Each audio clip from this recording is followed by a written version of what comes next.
Peter, good to see you this morning. This question's going to dog you until you come up with a figure. Have you got a cost figure or even an estimate this morning? Pete, we'll release all of that detail. I think the approach that we've taken is the right one, and that is to have a staged announcement in relation to this policy so that people can understand each element of what it is we're proposing. The focus now is on where the sites will be, and it's important to understand that we're only talking about end-of-life coal-fired power station sites. That's a great transition for those towns, and the jobs that are created there can underpin economic and jobs growth for literally 8 to 10 decades, up to 100 years. And that's the vision that we have, not just for those towns, but for our country. And at the same time, you can utilise the existing transmission wires off those sites. Under Labor's plan, they want to roll out 28,000 kilometres of new poles and wires.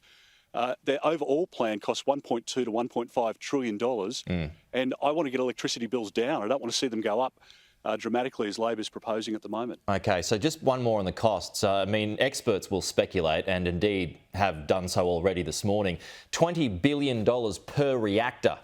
That's including ongoing maintenance, is the estimated price. Total bill of $140 billion from the Australian Conservation Foundation this morning. Could that be right, Peter?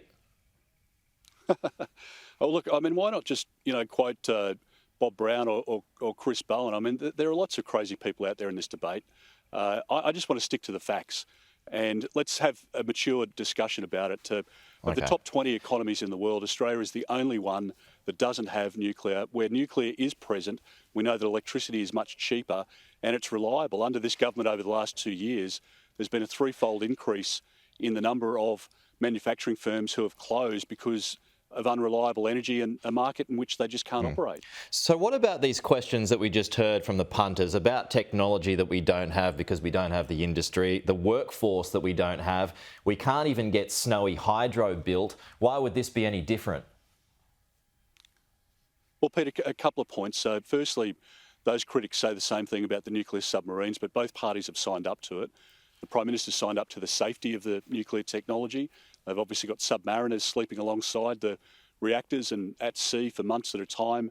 And so Labor's signed up to the safety of the technology.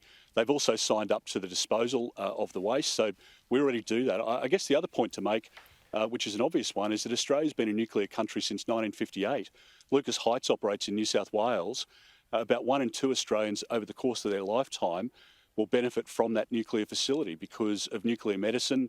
You're going to have an X-ray or a CT scan. Patients, obviously, with different conditions who are treated as a direct result of that nuclear reactor. People live within proximity of that reactor. The property prices have held up. So we've got the basis of a skilled workforce. It will build under AUKUS. And yes, we're wanting to adopt a proven technology. We're not talking about building from scratch or having an Australian bespoke-made, nuclear power station. We can look to the example of those other countries, and there are over 400 reactors operating around the world now. Yeah, OK. So Perrin Davey got herself into a bit of a slip yesterday. So just for clarification purposes, what if the communities that you've earmarked don't want them? Is it too bad for them, or would you change your mind about where to put them?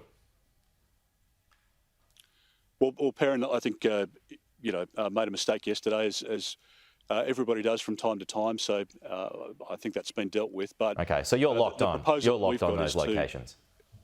We've identified the 7 locations, and we believe it's in the community's best interest and in the national interest for it to proceed. We need to have a national energy market and network that operates effectively for the country. We need to make sure that there are jobs and sustainability in those communities, and we will consult about the benefits, frankly, for those communities and how we can help revitalise some of those towns at the moment that are wilting. OK. Just a final one before you go, Peter, on another matter. My colleague Chung Lei, she claims that she was blocked from attending a second event with Premier Lee in Canberra this week, which you were at. This after she was intimidated at that first event. Did you defer to the Chinese as well? No, we raised the issue with the Chinese Premier, and it was appropriate to do so because the behaviour against your colleague was completely unacceptable, and we made that public at the time. In relation to the meeting that I had, as I'm advised, Prime Minister and Cabinet had allocated 8 positions for us to have in terms of media positions. All of them, as is normally the case in a pick-fack like that, were photographers and both still and video from different networks.